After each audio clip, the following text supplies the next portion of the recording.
ጠቅላይ ሚኒስትሩ የካቢኔ ሚኒስትሮችን ለምክር ቤቱ በማቅረብ አዋይቶ ማጸደቅ ነበር። ክቡር ጠቅላይ ሚኒስትር አቶ መለስ ዜናዊም የካቢኔ ሚኒስትሮቹ የተመረጡበትን መስፈርትና ዝርዝር እንዲህ ነበር ያቀረቡት። የብሔረሰብ ስብጥሩ የተመጣጠነ እንዲሆን ጥረት ተደርጓል።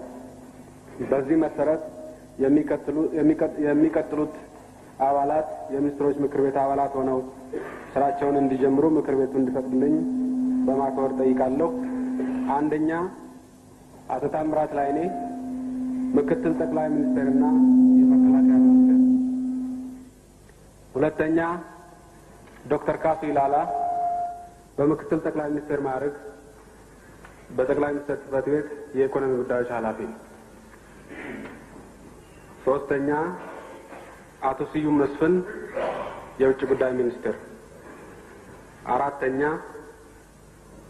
አቶ ማህተመ ሰለሞን የፍትህ ሚኒስትር።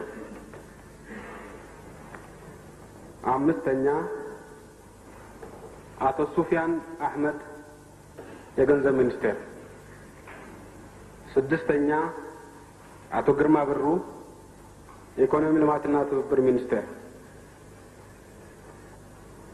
ሰባተኛ አቶ ካሳሁን አየለ የንግድና ኢንዱስትሪ ሚኒስትር።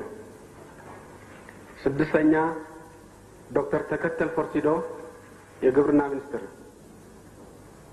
ሰባተኛ የውሃ ሀብት ሚኒስትር አቶ ሽፈራው ጃርሶ። የስራና ከተማ ልማት ሚኒስትር አቶ ኃይሌ አሰግዴ።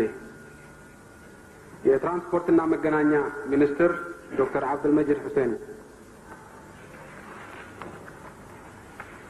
የማዕድንና ኢነርጂ ሚኒስትር አቶ ዘዲን አሊ። የሰራተኛና ማህበራዊ ጉዳይ ሚኒስትር አቶ ሐሰን አብደላ። የትምህርት ሚኒስትር ወይዘሮ ገነት ዘውዴ።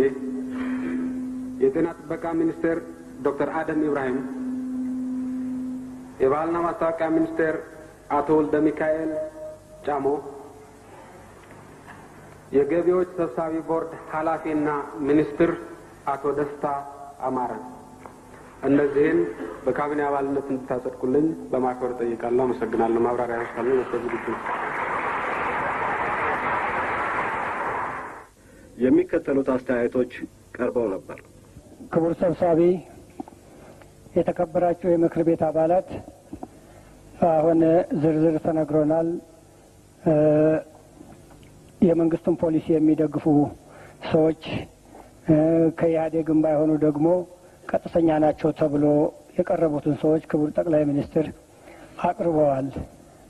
ጥቂት ደስ እንዲለን በክልል ምክር ቤትም እንደተደረገው እነዚህ ሰዎች የብሔር ተዋጽኦ የተከተሉ መሆናቸውን አለመሆናቸውን ለማወቅ እንድንችል እያንዳንዱ ከዚህ ብሔር ቢባል ጥሩ ይመስለኛል። ሁለተኛ ደግሞ ክቡርነቶ አቶ ታምራት ላይኔ አቅርበዋል። አቶ ታምራት ላይኔ በህዝብ ዘንድ ተወዳጅ አይደሉም። በእውነተኛው ልናገር በህዝብ ዘንድ ማንን ቢጠይቁ ተቀባይነት የላቸውም። ይህንንም በኳስ ሜዳ ህዝቡ ገልጾላቸዋል፣ ያውቁታል። አልቀበልም እሳቸውን። አመሰግናለሁ።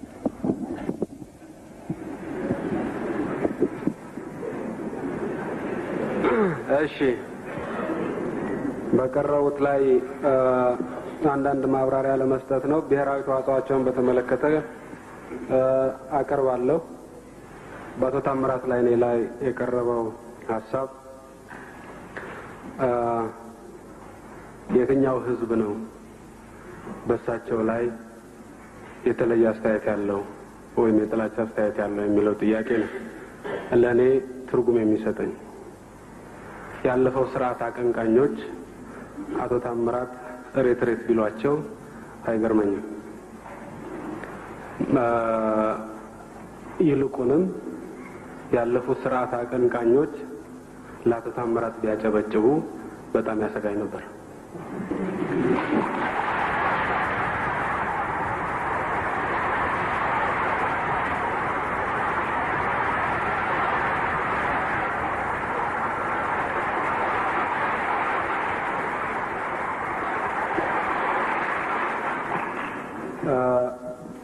ስለዚህ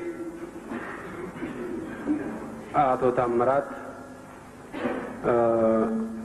ከሰላም መገኘት በኋላ የማውቃቸው ሰው አይደሉም።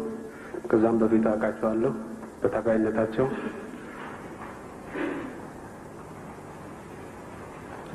በዓላማ ጽናታቸው ለህዝብ ተቆርቋሪ በመሆናቸው በዚህ ምክንያት በምክትል ጠቅላይ ሚኒስትርነትና ደርበውም በመከላከያ ሚኒስትርነት ሊያገለግሉ ይችላሉ የሚል እምነት አለኝ። የኔ ብቻ ሳይሆን የኢህአዴግ ስራ አስፈጻሚ ኮሚቴ ጠቅላላነት። ሌላው ብሔራዊ ተዋጽኦን በተመለከተ አቶ ታምራት ላይኔ አማራ፣ ዶክተር ካሱ ይላላ ጉራጌ፣ አቶ ስዩም መስፍን ትግሬ ወይም ትግራይ፣ አቶ ማህተመ ሰለሞን አማራ፣ አቶ ሱፊያን አህመድ ኦሮሞ፣ አቶ ግርማ ብሩ ኦሮሞ፣ አቶ ካሳሁን አየለ አማራ፣ አቶ ተከተል ፈርሲዶ ከምባታ፣ አቶ ሽፈራው ጃርሶ ኦሮሞ፣ አቶ ኃይሌ አሰግዴ ጉራጌ፣ ዶክተር አብዱልመጂድ ሁሴን ሶማሌ፣ አቶ ዘዲን አሊ ሀረሪ፣ አቶ ሐሰን አብደላ አፋር፣ ወይዘሮ ገነት ዘውዴ አማራ፣ ዶክተር አደም ኢብራሂም ኦሮሞ፣ አቶ ወልደ ሚካኤል ጨሞ ወላይታ፣ አቶ ደስታ አማረ ሀዲያ።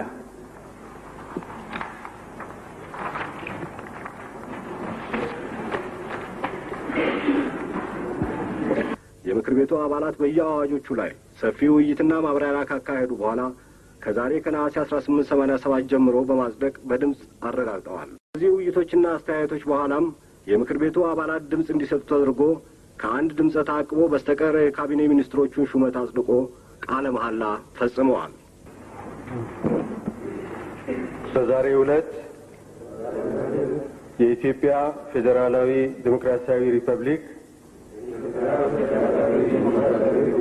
የሚኒስትሮች ምክር ቤት አባል በመሆን ስራችንን ስንጀምር የተጣለብንን ከፍተኛ ኃላፊነት በታማኝነት ለመፈጸም ቃል እንገባለን።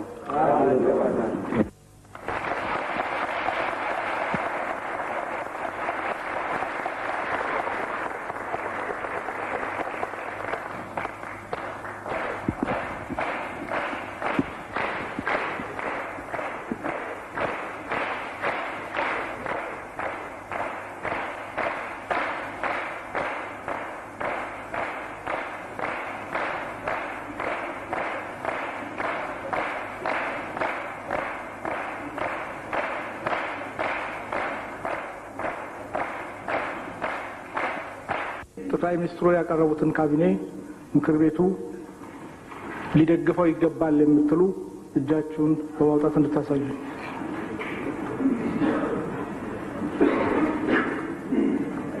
እሻውሉ የምትቃወሙ የለም። ድምጽ የማትሰጡ አንድ ድምጽ ታቅቦ ይታየኛል። እሺ፣ ቤቱ በአንድ ድምጽ ታቅቦ ሙሉ ለሙሉ የጠቅላይ ሚኒስትሩ ያቀረቡትን ካቢኔ ተቀብሎታል።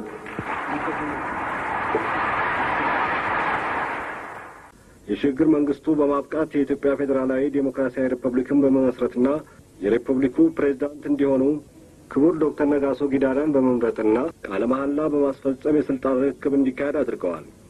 እንዲሁም ምክር ቤቱ በጠቅላይ ሚኒስትርነት ለቀጣዮቹ 5 ዓመታት እንዲያገለግሉ ክቡር አቶ መለስ ዜናዊ መርጦ እርሳቸውም ስለሚመሰርቱት መንግስት መዋቅርና አዋጅ ለምክር ቤቱ አቅርበው በስፋት በማወያየት እንዲጸድቅ ያደረጉ ሲሆን የካቢኔ ሚኒስትሮቻቸውንም ለምክር ቤቱ አቅርበው አስተያየት በመቀበል እንዲሾሙ አድርገዋል። በዚሁ መሰረትም ምክር ቤቱ የመጀመሪያ የስብሰባ ዘመን የሆነውን ለ4 ቀናት ያካሄደውን ጉባኤ አጠናቋል።